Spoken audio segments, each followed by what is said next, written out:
Since I started creating videos about mutual funds, there is one question that I get asked the most. Which is the best mutual fund to buy? And my answer is always the same. There isn't a best mutual fund. The goal shouldn't be to find the top performer and invest all our money in that. Instead, the key is to find a fund that aligns with our financial goals. And trust me, there is a mutual fund out there for our every financial need. But with over 1,000 schemes available, making that choice isn't easy as said. So in this video, I'll guide you on how to select a mutual fund based on your time frame, goals and risk tolerance. So let's get started. If you are new here, my name is Srijit, and on this channel, we talk about all things related to wealth and happiness, and sometimes mutual funds. Now, I'm not a financial advisor. I'm just a guy on the internet sharing my experiences. So please make sure to do your research before you act on any of the things I say here. Also, if you're searching for any specific fund recommendations here, you are in the wrong place. My goal isn't to hand you a list of top performing funds or ask you to blindly copy my investments. I want to show you how we can use all the factors that we learned in the previous videos to pick the right fund for ourselves that align with our financial goals. This is the 4th video in the mutual fund series, and I highly recommend you watch the other videos to educate yourself so that you can become better at managing your mutual fund investments. There is a simple, straightforward formula to find the perfect mutual fund match. Goal equals fund. You need a short-term fund for short-term goals, a medium-term fund for mid-range goals, and a long-term fund for long-term goals. So before selecting a fund, we must first define our financial objectives. For example, if we plan to buy a house in the next 3 to 4 years, we should start investing in a fund category that aligns with that time frame. Every fund in our portfolio should serve a specific purpose. So the first step is to make a list of our financial goals. And the next step is to classify them into 3 categories. Anything below 3 years is considered short term, 3 to 7 years is medium term, and anything above 7 years is long term.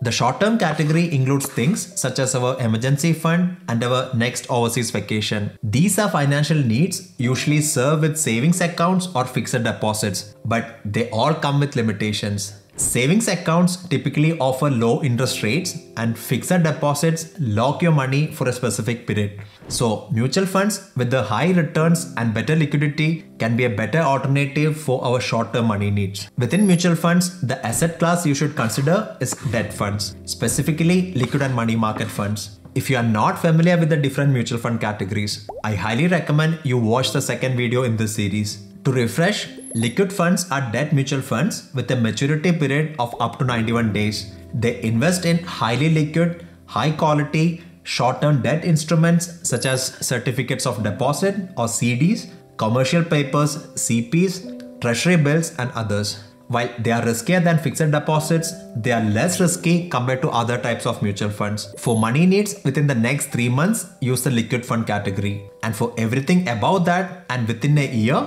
consider using money market funds. Money market funds are similar to liquid funds with an average maturity of 1 year or less, and they offer better returns. For financial needs between 1 and 3 years, consider using a short duration fund. Even though there are other categories in the debt funds, these 3 are all we need for our short-term financial goals. Keep in mind that with the short-term category, we are not aiming for huge returns. The idea of short-term funds is to make the money available when we need it with a moderate level of returns. However, once we go beyond the 3-year mark, we can look at hybrid funds. Hybrid schemes invest in a mix of equity and debt, and by bringing equity funds into our portfolio, we can target better returns than what debt funds offer. We should invest in equity mutual funds for all our medium to long-term financial goals, such as house purchases, child's education expenses, retirement and others. And within pure equity funds, there are 3 major categories based on market capitalization. Large cap funds invest in stocks of large cap companies, which are stable and less risky. Mid cap funds target stocks of mid cap companies, while small cap funds focus on stocks of small cap companies. They do offer higher returns than large cap stocks, but they come with higher risk as well. Additionally, there are flexi cap and multi cap funds, which combine these above categories in different proportions. If you are not familiar with this classification based on market capitalization, then do watch the 2nd video in the mutual fund series to get a clear picture. For investment goals ranging from 3 to 5 years, like car purchases, I suggest maintaining a mix of short duration debt funds and large cap funds in your portfolio.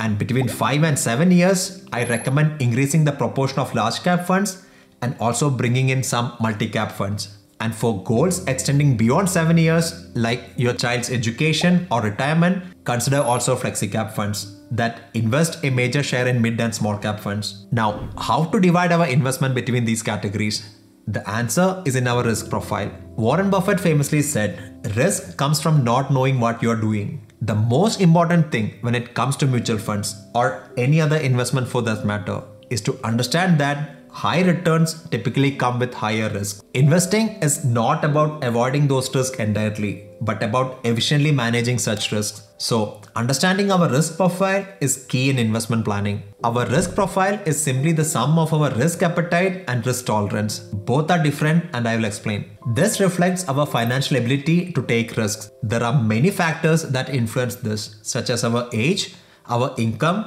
people who are dependent on us, and many other factors. Generally, a person with a stable high income and fewer dependents can afford to take greater risks. And understanding our risk appetite is particularly important when we invest in risky assets such as equity funds. A common guideline is to subtract our age from 100 to decide the percentage of our investment that should be in equity funds. For example, a 30-year-old may invest 70% of their portfolio in equities with the remaining 30% in debt funds. This is our psychological comfort with risk and does not depend on external factors like our age or income. It's about how much market volatility you can handle without feeling forced to make rash investment decisions, because the market won't go always in a slow, steady growth. There will be many ups and downs. So if a 50% fall in your portfolio gives you a heart attack, then your risk tolerance is not that high. So when choosing funds, make sure that the fund's risk level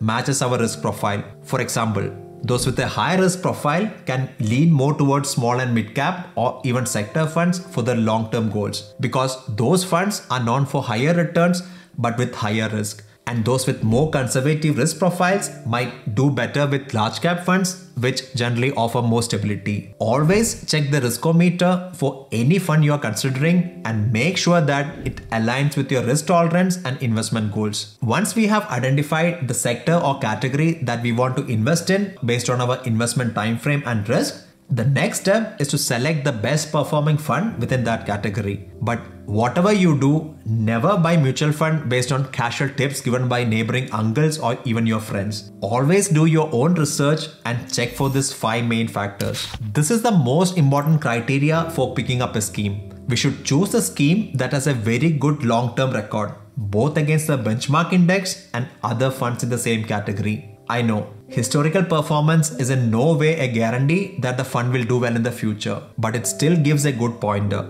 It's better to go with funds that have consistently performed well over the last 3, 5 and 7 years. It would be a wise choice to avoid new funds if you are not very well familiar with the investment strategy. Now, how can we analyze the long-term performance of a fund? Just look at its compounded annual growth rate or CAGR over different periods. You can find this information on fund documents or financial websites. But don't look at the CAGR in isolation. Always compare it with the corresponding benchmark index and also with other funds. It is also important to check the consistency of the returns by comparing the rolling returns over various periods. If you are not familiar with the terms like CAGR and rolling returns, please watch the previous videos in the series. I've already explained all these things in detail.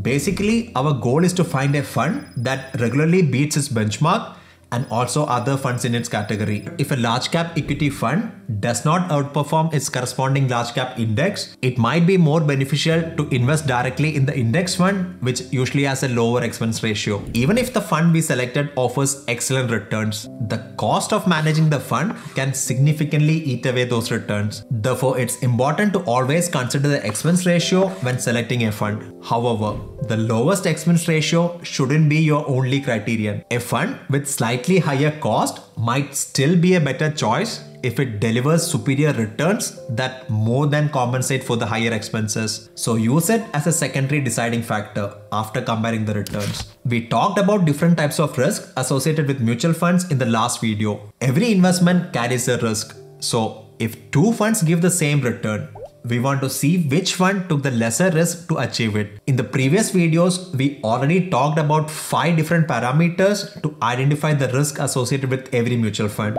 They are alpha, beta, standard deviation, Sortino ratio, and Sharpe ratio. Ideally, we need a fund with low standard deviation, high alpha, low beta, high Sharpe ratio, and high Sortino ratio. Now, if you want a simple solution to evaluate the risk associated with a mutual fund, you can also check the riskometer provided in the key information document and then pick a fund that matches your risk profile. Now, if you think analyzing the returns, cost, and risk is too much of an effort, you can also compare mutual funds by the ratings. Each agency uses its own set of criteria to assess funds, focusing on factors such as risk-adjusted returns, liquidity, asset quality, and so on. For instance, CRISIL or Credit Rating Information Services of India is a major rating agency that rates mutual funds in India. In such websites, you can funds categorized into different quartiles based on their performance. The top quartile represents the highest performing 25% of funds.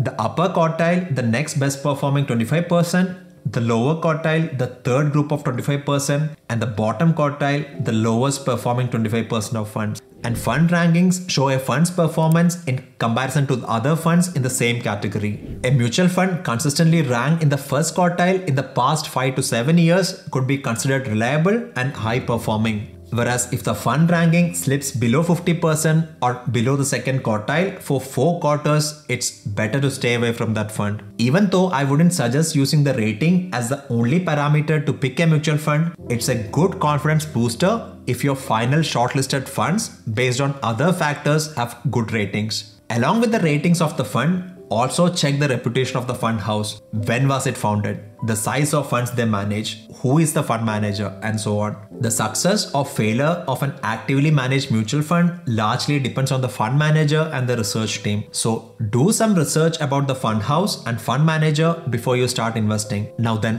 where can we find all this information to do our research? You can find all the details about the fund in its offer document. It contains all the necessary information about the fund's objectives, strategies, and past performance. You can also find information about mutual funds from financial platforms such as Morningstar and other agencies.